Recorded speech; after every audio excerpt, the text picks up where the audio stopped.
This KFAN podcast is sponsored by Builders and Remodelers, exclusive Twin Cities provider of Elements Windows. Get the highest quality windows at unmatchable value. Visit buildersandremodelers.com for more details.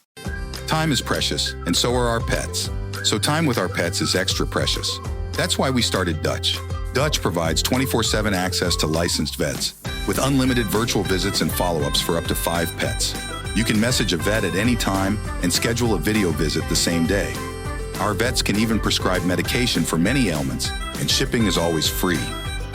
With Dutch, you'll get more time with your pets and year-round peace of mind when it comes to their vet care. Carboni's Pizza is here to fuel you all the way through the playoffs. Visit one of their 30-plus locations to enjoy delicious pizza and get ready for the Minnesota playoff run. Find your nearest Carboni's today at carbonispizza.com. Joe, what you going to do with that pen in your hand? Take notes and write about the Minnesota Wild for The Athletic. He's Joe Smith at Joe Smith NHL, and he's joined us for a Box in the Box at Trier Rink. We have a set list change. John Hynes, coach of the Wild, for those of you interested, joins at 10:45 now, not 11:10. So we have an audible there. Head coach of the Minnesota Wild, John Hynes, about 35-ish minutes from now. And here comes Joe Smith. Thanks for helping, man. I appreciate you. Hey, anytime. Always good to be here. What do you expect tonight? I think the Wild are going to have the best game of the series for them. You know, I think the way they played this series, you know, they played well enough to win most of these games in these series, right? I think that's why they have so much confidence, why they have so much belief going into this one, because A, they know how to beat Vegas if they play a certain way, and B, they've dealt with all this. I know Gorgie was up here earlier, all these adverse situations all year, and managed to find a way, get in the playoffs, 22 seconds left in their season, and found a way to tie it up and everything. So, right. I just think overall, they're not going to guarantee they're going to win and force a Game 7, although there's a good chance that they will. But I wouldn't worry about them having a rough effort to start this game. I think they know what's at stake, and I think they know what they need to do, how to play in order to win and force a Game 7 back in Vegas. So as a beat writer covering the Wild for The Athletic and theathletic.com, and today being an optional skate that begins around 10:30, like, how do you, outside of, doing journalistic work and getting background information and stuff like that, and you share it professionally as you will, but like with an optional skate, I would imagine those like you and Russo Radio and stuff are looking for potential lineup changes. Is Gus doing okay? Is he going to play tonight? When it's an optional, how do you figure that stuff out? It's tough because when there's only 4 guys skating, and they're not a lot of tea leaves to be reading then. So I think usually, John Hynes is pretty open on the day of game with lineup type stuff, and so that'll help. You can share with the readers and listeners in that respect. And usually on morning skate days, you see how guys are interacting, see who John Hynes pulls aside and one-on-one on the ice, and you see kind of the vibe of the team, or you walk in the room, talk to guys, just kind of background and see how they're doing. But today is a little bit different. There'll probably be like a handful of guys skating at the most, and the room will probably be close to empty when we get in there. So it'll be a different kind of a day. But I think we got a few. Foligno talked to us yesterday at the airport and kind of spoke to the mood of the group and how they feel, and called themselves the pesky Wild, and how they've kind of found ways to do it the hard way this year, and they're definitely have to do it the hard way to get out of the series for sure. What was that locker room like at T-Mobile after they lost? Obviously, it's a pretty quiet one, one where guys are no doubt frustrated, but it wasn't a down in a sense where didn't feel like a devastation kind of thing. It felt like more of like a disappointment and a frustration because they felt they had that game won on Ryan Hartman's goal there with 70 seconds left in the game, and the offsides by Nyquist obviously wiped that one out. But they didn't feel like they were. They felt like they played well enough to win, and they thought it was kind of they lost it right there at the last second. So I think they were pretty, I guess, upbeat in the sense that they know how to play to beat Vegas, and that they feel like they're not done yet. That was kind of their main quote is, this is not over, and Faber's like, they have to beat us one more time, and this will be the hardest one for Vegas to win is tonight. Should Hynesy, and I'm not the biggest second-guessing guy in the world, because there's so much that goes into it that people don't know, but if there wasn't second-guessing, then, fans wouldn't be fans, so I got respect for that too. But from your standpoint, should Hynesy have stuck with Zeev, or is having Merrill in there the right call? Well, I think if they didn't really play him much in Game 4 late in the game and in overtime. So if you're not going to play him or trust him in that situation in overtime or the power play, then that's his role, that's his job, that's his specialty, that's his forte. So if you're not going to play those situations, then I think you put John Merrill in because they clearly trust him in those situations. But if they played him like they did in the Game 1, Game 2, Game 3, then I think he does give a little bit of an edge there on the power play and all that stuff. So it's just one of those things easy to second guess because obviously Merrill was on the ice for the game-winning goal and all that stuff. But I don't think that was all his fault by any stretch on that last overtime winning goal. But I think the way that they played him in Game 4 or didn't play Zeev, it made sense. If they were going to do that, then it made sense to switch to John at that point. If you want to make sure you're playing all of your D-men and make sure you're not overwearing out the Middletons and Brodins. See, and now having been here, for an hour and change, chatting with some people and stuff like that, not getting hockey the way, like a beat writer does or some other people. It's with Bogosian, Rossi standing still doing nothing, which he's in the right spot, but he's doing nothing, so that's a fat L. Merrill took the worst of it visually. But in chatting with some people whose opinions I greatly respect, hockey can be so complicated, man, because like Bogosian doesn't stop the puck spinning around the board, but when he doesn't, and I didn't know this yesterday when people were hammering on Merrill and stuff like that, is Bogosian, when he misses that puck, he has to go to a spot. And he didn't go to the spot. He stood in the same spot. Merrill thought he was going to a spot, expected him to be there, so Merrill looked slower of foot than truly he really was, where he was kind of in his spot, but he didn't recover quickly enough, man. That's a complicated play. I mean, I think if you have one breakdown in the D zone, you can survive that. If you have three, it's really hard, and I think that's where reading off each other is so important, all this unspoken cues, and I think Merrill and Bogosian played a lot together this year, and so they do have a lot of chemistry. They should be able to read off each other pretty well, but I think Rossi had his share of blame in that one too. He wasn't as the lost the puck battle, wasn't as engaged after that, and then Merrill obviously could have left his guy Kolesar quicker to get down there, but I think it was a combination of things, which is what led to the goal, and obviously that's why we are where we are right now. Joe Smith of The Athletic, theathletic.com, at Joe Smith NHL. If you would like to follow him via X, as 9 to noon does. A couple quickies here to close, then we start celebrating the Timberwolves victory last night with our beloved Parker Fox from Tree or Rink. That'll take place within the next 10 minutes. Has Ryan Hartman ever played better? I mean, I don't know if I've seen him play better. I know he had a 34-goal season 3 years ago playing with Kirill, but I think he's just played an overall complete game. Like, he's dialed in, he's being smart, staying away from the extracurricular stuff and after the whistle. He's just dynamic all over the ice. He's a willing skater. He's playing some really inspired hockey right now, and I'm sure he's probably maybe changed a few of the Wild fans' opinion on him just because of the way he rebounded. Give him credit. It was tough to sit for 8 games and watching your team maybe lose some games and stuff like that. But the guys in the room absolutely love this guy. He's one of their leaders and picked the right time to play some of his best hockey. Lastly, are they shaking hands tonight or off to the 7:02 for Game 7? I'm not a betting man, but I do think that they're going to be going back to Game 7 in Vegas. Right. I do. I think they'll figure out a way to get it done. I'm with knowing this team, it'll be an overtime crazy thing. But it's been the MO. Yeah, but I think that would be more fitting of this team's season to do it that way. Thank you, my brother. I appreciate you. Anytime. Joe Smith from The Athletic and theathletic.com. And that, in part, is courtesy of TimberTech and TimberTech.com. What's on deck includes a celebratory montage of the Minnesota Timberwolves victory last night, then some hoops and hockey conversation from Tree or Rink with a Parker Fox, who just arrived. I'm Paul Allen, and you're listening to 9 to noon. But first, here's Double B with that cash thing. The cash thing, the fan and BigDeck.com. I'm going to give you a shot to win bonus bucks with our national cash contest. Head to KFAN.com and the keyword grand. The keyword is grand, KFAN.com. Keyword grand. Time is precious, and so are our pets. So time with our pets is extra precious. That's why we started Dutch. Dutch provides 24/7 access to licensed vets with unlimited virtual visits and follow-ups for up to 5 pets. You can message a vet at any time and schedule a video visit the same day. Our vets can even prescribe medication for many ailments, and shipping is always free.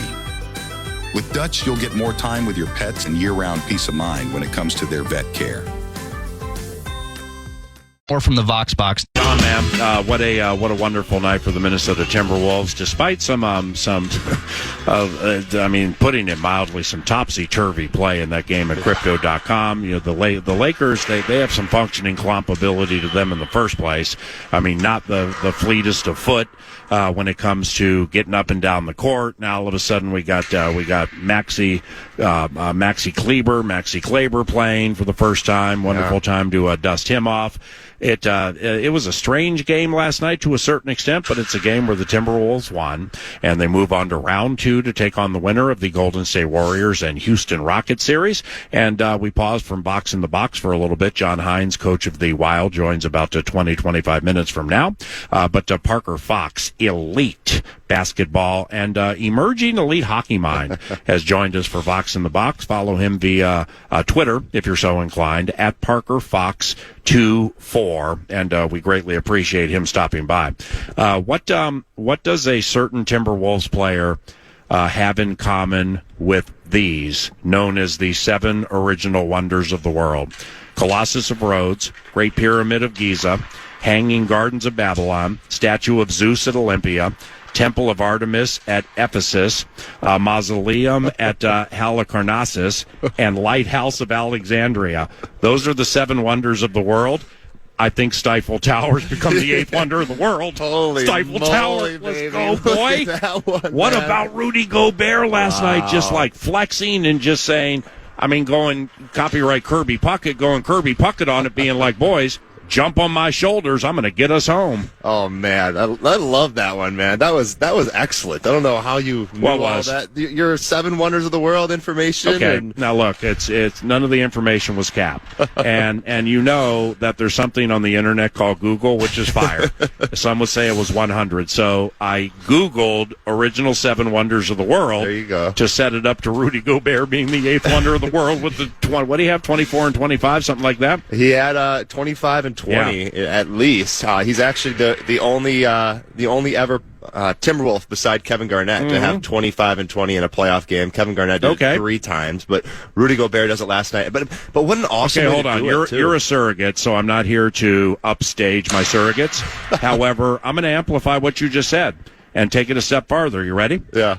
Rudy Gobert, beloved Stifle Tower, is the first player with 25 points and 20 rebounds while shooting 80% in a series clincher in NBA history. Well, he was unstoppable, Pierre. Unstoppable! He was unstoppable. And if you watched that game last night and you're JJ Redick and you watch it back, you're thinking, oh my gosh, if we only had somewhat of a center to put in that game to at least grab a couple rebounds, because that was the game. The Wolves did not deserve to win that game the way they shot the ball last night. You saw it. I saw it. They couldn't hit the backside of a barn. Anthony Edwards 0 for 11 from 3 last night. 0 for 11. I know.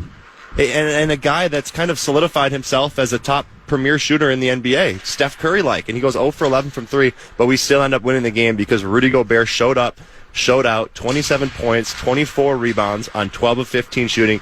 He was unstoppable down low, and I think that was the Wolves' identity last night. And it was clear that, hey, Jackson Hayes isn't out here. They don't have a big. Their biggest guy is Maxi Kleber, who hasn't even played in the past couple weeks. So I think that was his debut. Was it really his debut? It might have been. Wow. He was part of the Doncic trade. Yes. Yeah, maybe I heard it wrong, but you might be right. But he's coming in the game, man. And I went to Twitter and I'm like, hey, T-Wolves fans, if you want to find a way to get Rudy Gobert to 20 points, keep Maxi Kleber on him because he has absolutely no chance.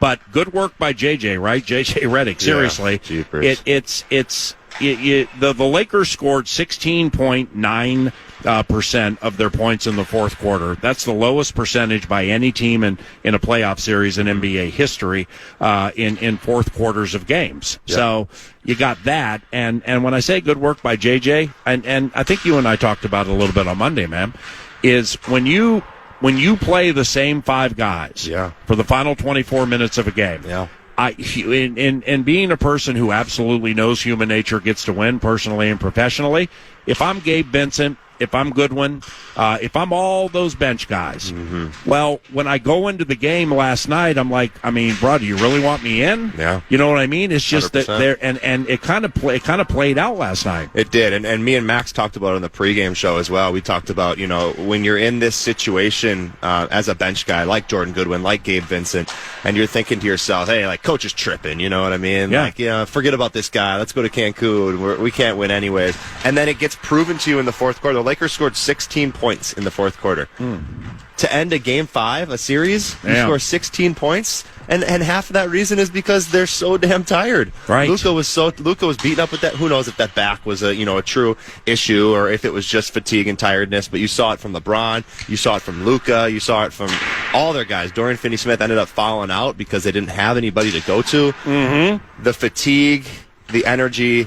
This thing, obviously, it got done in 5. Thank God it got done in 5 because I think Game 6 would have been an ugly one at Target Center. Right, and last night had some. At one point, they missed 18 consecutive threes. Yeah, it was ridiculous. And it was like they were 6 of 20 from 3 at one point, and then all of a sudden it was 6 for 32. And so what? Finch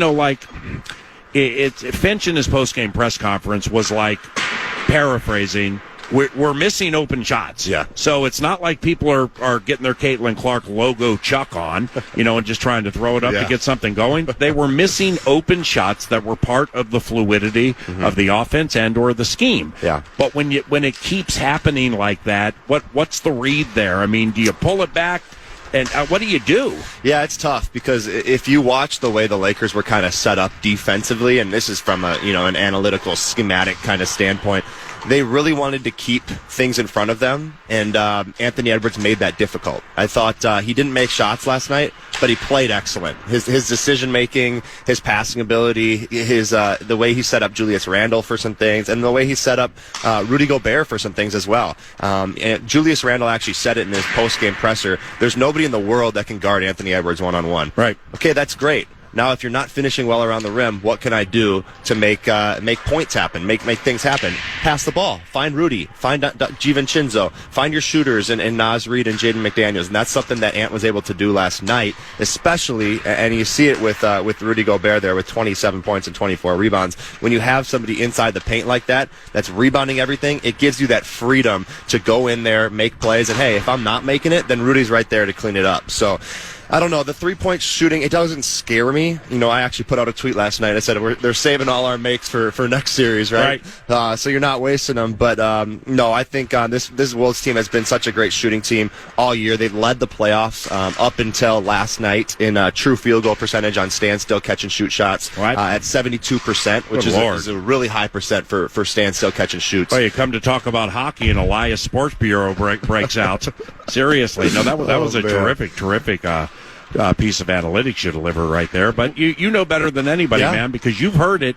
How many times have you heard in your life from a coach? The mark of a good team is one that plays poorly and finds a way to win. Yeah. I mean, you've heard that. We've all heard that, those who played sports, a million times. I heard it yesterday on your talk with, it was either Kwesi or KOC, just talking about how the Vikings want to find different ways to win football games. Yeah. You got to win a 40-30 shootout, and you got to win a 10-7 rock battle, and that's the true in any sport. You have to have a roster that's able to do both. Right. And we saw that last night with the Wolves, and I think it's something that the Vikings were clear in their draft that they want to be able to shore things up and win in different ways, because not every night's going to be the same. It's different every single night in pro sports, and there's guys that can show up. There's Luka Doncic's and there's LeBron James that can show up and cause a fit, and you have to find ways to win the game, regardless of what's going on. Well, the point being here is the mark of a good team, truly a good team, is one that plays poorly and wins. I mean, McDaniels was inconsistent again. Yeah. So, I mean, he's like A-topic material with Anthony Edwards. Naz Reid catches fire in the fourth quarter in Game 4. But McDaniels with those rebounds, and he finally started to hit those corner threes. He was so good in that last game at Target Center. Well, I mean, now all of a sudden, we were 3 seconds into it, and he has 2 fouls. Yeah. He ends up with, 5 fouls, and Finch kept him in the game, but he was inconsistent last night. Anthony Edwards, you talked about that, 0 for whatever from 3. They miss 18 consecutive threes in a row. Yeah. So they did not play a game that necessarily was requisite of winning, but on the other side, seriously, man, and I'm not talking down the king here. Yeah. He's HOF, and I got massive respect for LeBron James. But we saw it every game in the series. Certainly. At age 40, in the final 8, 7, 6 minutes of games, if his vertical's 30 whatever, normally it's in the teens on his jump shots in the fourth quarter. He comes up short on everything. On everything, you're right. And I actually saw a funny tweet that last night that was kind of making fun of LeBron's athleticism at this point in his career. And I'm like, hold up now. He's played 85 games, you know. He's worked his tail off, and he hasn't had a whole lot of help. And I think that kind of goes to show you how you just need help when you go on in your career that far, and you become a guy that's kind of one of those veteran players. You can't do it all on your own. So the Lakers are going to have some decisions to make in this offseason. Obviously they're blessed to have a guy like Luka. They're blessed to have LeBron James on their roster. Hopefully he's coming back for another year. Hopefully we get to see LeBron play another year, because I think everybody would enjoy that. But no, the Lakers have a lot of changes they need to make. I think shearing up their size inside is important, and then depth. I think depth is so important as you go on in this playoffs, and what an awesome opportunity for this Wolves team that, in my opinion, has the best depth in the Western Conference. Maybe Oklahoma City. We'll talk Thunder down the road a little bit more, but they're a team that spooks me with their athleticism and their depth and size. But the Wolves have every piece of that as well on their roster. Well, I mean, not to put the Wolves past Golden State or Houston yet, but it absolutely could happen. And OKC, should beat either the Clippers or the Denver Nuggets. I agree. But I'm glad you brought that up, man, because, even when OKC, tops in the league with some defensive metrics, fewest turnovers, most takeaways, I mean, OKC is the best in show statistically for sure. Yes. Those Wolves games against OKC this year, I mean, they play Oklahoma City. Those games are developing into legitimate rivalry material. Yes. They're really, they play them tough. And secondly, on the other side of it, Lou Dort. Lou Dort checks Anthony Edwards better than any player in the NBA. And like early in this series against the Lakers, the Dorian Finney-Smith, he's a 3-and-D guy. And he's a good defensive player, but he, against Anthony Edwards, he's no Lou Dort. Lou's tough, he's big, he's physical, he's not afraid of Anthony, so that could be coming down the road. But just a quick twitch here, Golden State or Houston. Houston destroyed Golden State last night. So Golden State comes home, plays tomorrow night, I believe, and can close out the young, spry, and feisty Rockets. Who would you prefer if you could handpick one of those two for the Wolves? Which one would it be and why? Yeah, it's tough. You talk about it's a two-thing deal here for me. So you talk about experience with the Warriors. Experience wins a lot of times. Steph Curry, Draymond Green, Jimmy Butler, that's experience-packed. Now, they're a little older. They're in the back ends of their careers, but they've had a playoff experience. They know how to win games, and I think that's an extreme skill that a lot of people don't get right away. It's a developed skill. And then you talk about a Houston Rockets team that does a lot of really interesting things. They have athletes all over the court. They have the Thompson twin. They have Jalen Green. They have Tari Eason. Jabari Smith. They got Sengun's the bomb. And Alfred Sengun, who's I'm going to get to last. He's the one that would really cause Rudy Gobert fits. Well, and Van Vliet's playing out of his mind now. And Fred Van Vliet has just been so steady for the past 5 years, and he's found his role in Houston, setting up that offense and really making that engine run. So if I had to give you an answer, PA, and I know it sounds a little crazy, I want to play the Warriors, man. And I think we have a guy in Minnesota that wants to be this legend slayer. Is Anthony Edwards, who just wants to knock off all these top guys, and he's already taken out Luka Doncic. He's taken out LeBron James. Took out Joker last year. So he's just crossing names off his list. And what an awesome opportunity it would be. I'm loving that. To play Steph Curry and the Golden State Warriors and Jimmy Butler and Draymond Green and knock off a couple more legends. So I want the Warriors, PA. 2 seasons ago, into your penultimate season with the Gophers, rumor has it you had the same kind of list, and it started with Zach Edey. I could have knocked that one off, man. That 7'4" giant.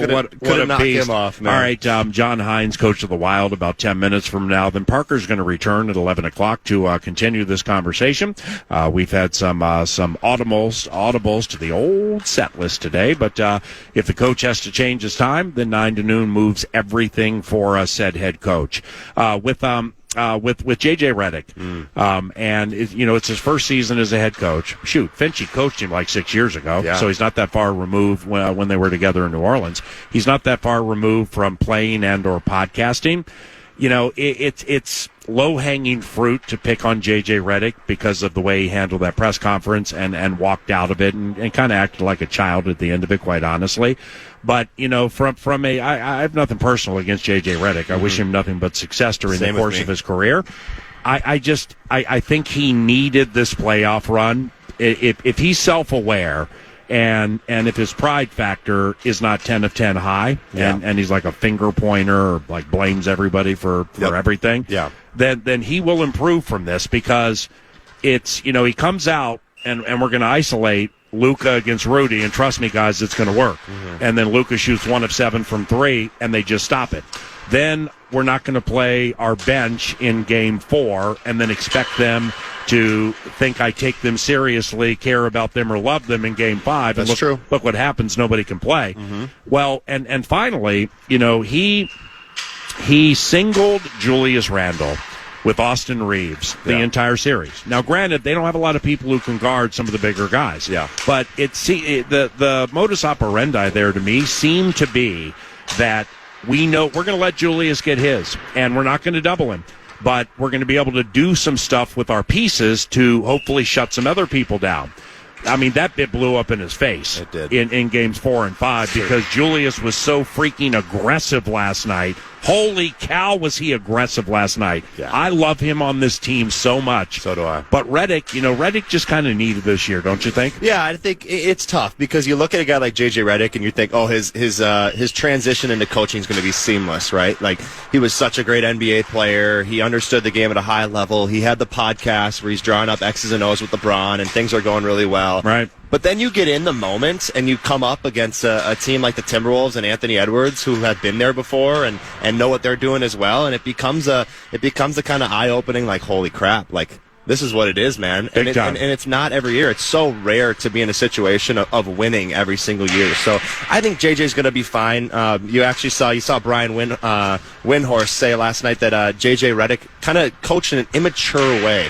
Supposedly Reggie Miller had to like calm him down before the game because he was acting childish and was getting nervous and all this kind of stuff ahead of Game 5. So I think I think that's kind of tough to hear. It's a little discouraging to hear, but at the same time you got to also realize, like, hey, this coaching stuff, it takes time. And he's a young guy, and if this is what he wants to do for a while, he's going to be successful in it. We're going to chat with Hynes around the corner. The optional morning skate is taking place, which means we pretty much can tell you who's not playing this evening. That would include Zeke Bouillon, who's out here for the optional. We have Devin Shore, we have Declan Chisholm, and Marc-Andre Fleury is between the pipes, which means Gus Bus seems to be the goalie this evening. And I think that's about it. Oh, no, Hynes is out here, too. So I would guess these are the players not playing this evening, which means Merrill back in as the one of the defensemen on the third pairing. And we'll talk about all of that stuff and more with John Hynes, coach of the Wild, around the corner. Wild and Vegas Golden Knights, 6:30 tonight on KFAN. Then we'll resume our conversation with Parker Fox about the Wolves and mix in some Wild. Time is precious, and so are our pets. So time with our pets is extra precious. That's why we started Dutch. Dutch provides 24/7 access to licensed vets with unlimited virtual visits and follow-ups for up to 5 pets. You can message a vet at any time and schedule a video visit the same day. Our vets can even prescribe medication for many ailments, and shipping is always free. With Dutch, you'll get more time with your pets and year-round peace of mind when it comes to their vet care. Listening to the Fan.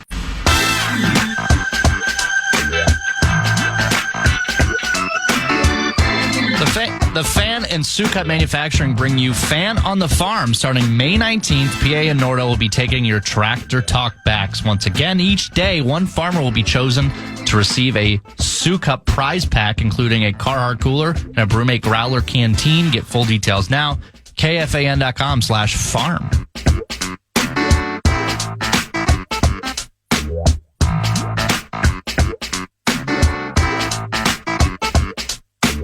John Hynes coach of the Minnesota Wild, nice enough to join the old Box in the Box presentation at FM 100.3 KFAN, and optional skates taking place right now. Marc-Andre Fleury is between the pipes, and with the game tonight, 6:30 KFAN. Vegas leads the series 3-2. Hynes' team is off a couple of meat grinder overtime losses. Holy cow. But regarding tonight, I mean, why wouldn't you have to win tonight? Seriously, there's been adversity all season, and all season you guys have responded well. So what do you think about tonight? We're excited to play. I mean, as you said, it's a tough look up. Losses in overtime, but I think that the way that the series has gone, I think it's two highly competitive teams, and games could have gone either way. But we've been in this situation before throughout the year, coming down the stretch, having to win some games to be able to get in. So I like the fact that it's not fun when you're going through that at the end of the season because you want to get in. But I think the mindset, how you need to play. The focus level you need to have. We've gone through that. Now we got to bring that to a high level tonight. Well, I mean, you from your head coaching duties, other places or here, or just being an elite hockey mind and working in it for multiple decades, teams are like snowflakes where they're all the same, but they're different. And this team's modus operandi, for whatever the reason, like you had to score with 22 seconds left to not go home.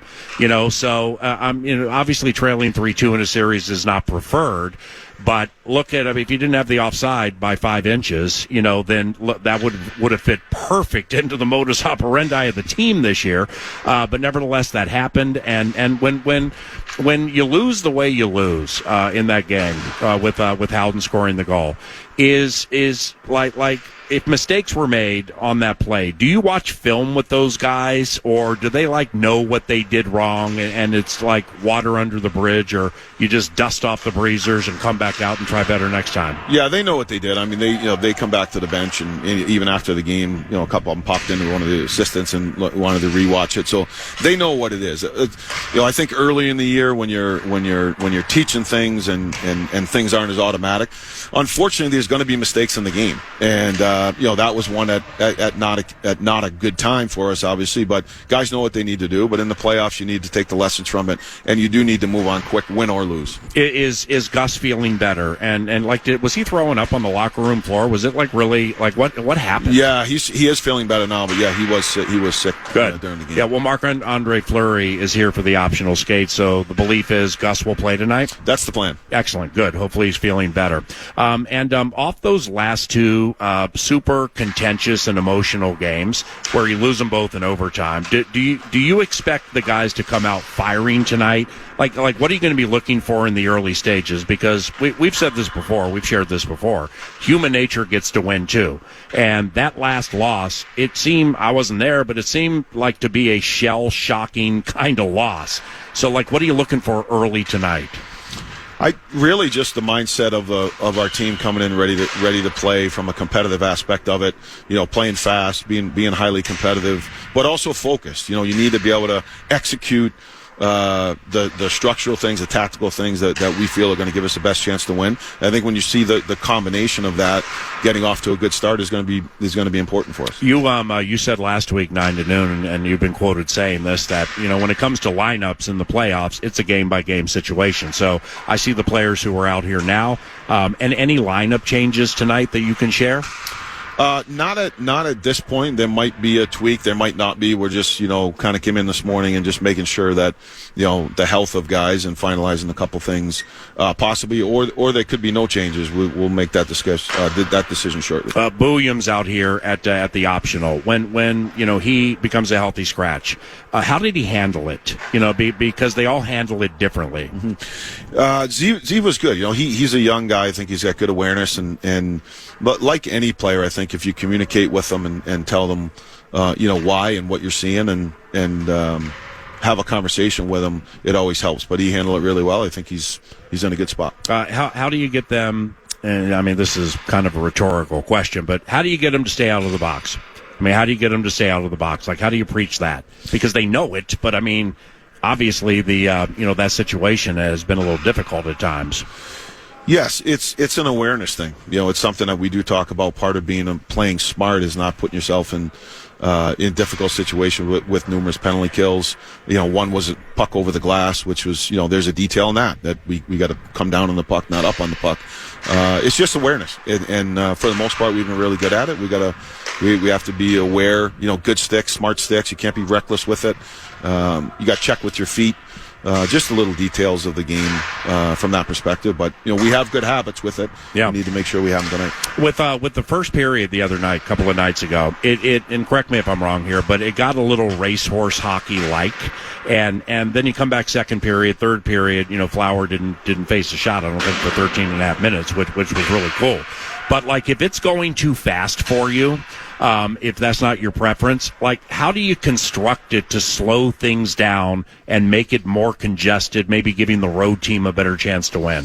A lot of times that will start from puck play, where you have turnovers in ill-advised areas, high in the offensive blue line, through the neutral zone, where now they can get up and they can attack versus in unorganized defense.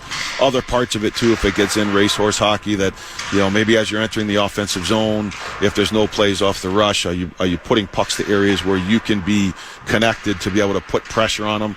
If you're, errantly throwing pucks where we don't have people coming or you don't have pressure on the puck, sometimes it's easier for them to be able to get up and out. So it's just those little tweaks you can see as it goes on, and you have to talk to the guys as the period's going on, or it could be at a timeout, whatever it might be, and you just raise their awareness to those situations. Do you feel that's the type of game style they want to get you into? I don't necessarily know if they want to, if that's the game style they want to get into. I think if you give it to them, they're dangerous. Mm-hmm. So the key is not to give it to them. Riley Smith, he's sneaky. I mean, he's always been kind of a secondary tough guy, hasn't he? He is. He's a really good player. He's a good, as you said, I think he's sneaky. He's a highly competitive player. He's got good skill. He plays the game the right way. He's got good experience. So, that's why they're a good team. I think they have, lots of players like that maybe aren't as heralded as the Eichels and Stones and Theodores, but they have, guys like Riley that are difficult to compete against. Just a couple of quickies to close here for John Hynes, coach of the Minnesota Wild. Really cool for joining us on game day. 6:30 tonight, XL Energy Center, KFAN, Wild and Golden Knights. Mental tenacity, mental fortitude, mental toughness. That's a common thread in our conversations throughout the entire season with your team. Like I said earlier, whether it's injuries or whatever, there's been adversity almost every step of the way, and they generally respond well to it. And, as a coach, yeah, of course, you'd like to be the 27 Yankees or whatever and run up and down the ice and just kill everybody, but it doesn't always work like that. But I felt it was personified the other night with Fleury, with Marc-Andre Fleury having to come in the third period. That seriously could be like, what? And Gus was playing great. Where that could have shocked some people or had them thinking about things where they weren't playing fast with their roles, but they didn't. If anything, it strengthened them when, some may feel that they were going to be weak because he hadn't played in a couple of weeks. So this is a mentally tough team you have, isn't it? It is. It's something that we've stressed kind of from day one since we've all been together, the importance of it, because, it is. You're going to face all these types of things throughout an 82-game schedule, and then also into the playoffs, whether it's an injury, whether it's come from behind, whether it's a tough loss. So, understanding and accepting that, and understanding that the mental toughness is as important as your physical abilities, because when the two of them are combined, when you get in these situations and you raise awareness to it and focus on it throughout a year and see how we respond to those different challenges, it's important when you get into situations like this. I'm not going to put my head coach in a position to mock, make fun of, or rip a player on another team, so I'm just going to frame it like this. Just pepper Hill tonight, right? Just pepper him and see where the rebounds go. But just keep going at him right now, right? Yeah, you have to. You have to continue to shoot pucks. You got to get into those areas, in and around the net front. You want to be able to test the goalie. You want to have chaos in the crease. So, those are things that we got to make sure we do at a high level in the offensive zone tonight. Well, lastly, off the game speed and the game style, racehorse hockey, or however you want to frame it, in the first period the other night, things slowed down to a certain extent and really slowed down in the third. From a coaching standpoint, and if this is a foolish question, I apologize, but how do you craft games so it doesn't get too loose defensively, and all the while making sure your offense gives you the chances you desire. I mean, that's a fine line, right? Yeah, it certainly is. I think you have to be able to take what the game gives you from an offensive perspective, and I think when you play a team like Vegas, for example, like they're very structured, they're conscientious. We know that. So your puck play coming out of your own end through the neutral zone, you're making good decisions, having good puck support, then that sets your offensive game up as a connected 5-man unit. So then whether it's attacking off the rush or the offensive zone, you have 4 and 5 guys involved. You can put pressure on the team. And now when you play like that offensively, then from a defensive perspective, usually if they come on a counterattack coming out of their own end or in the neutral zone, you have some strong structure yourself. So it's the combination of really playing as a connected unit up the ice offensively and then back from a defensive perspective where you're not putting yourself in stressed attacks. Any time for butter cake at Mastro's at Cosmopolitan while you were there? No, I'm planning on that tomorrow. And maybe the Eagle. Yeah, right. The Eagles at the Sphere, if you have some tie here, that's really good, too. Hey, God bless you, man. Right, thanks, my man. Appreciate and I really appreciate your hospitality. Thank you. Right, thanks, appreciate it. John Hynes, coach of the Minnesota Wild, 1057. You're listening to Vox in the Box on KFAN. Time is precious, and so are our pets. So time with our pets is extra precious. That's why we started Dutch. Dutch provides 24/7 access to licensed vets with unlimited virtual visits and follow-ups for up to 5 pets. You can message a vet at any time and schedule a video visit the same day.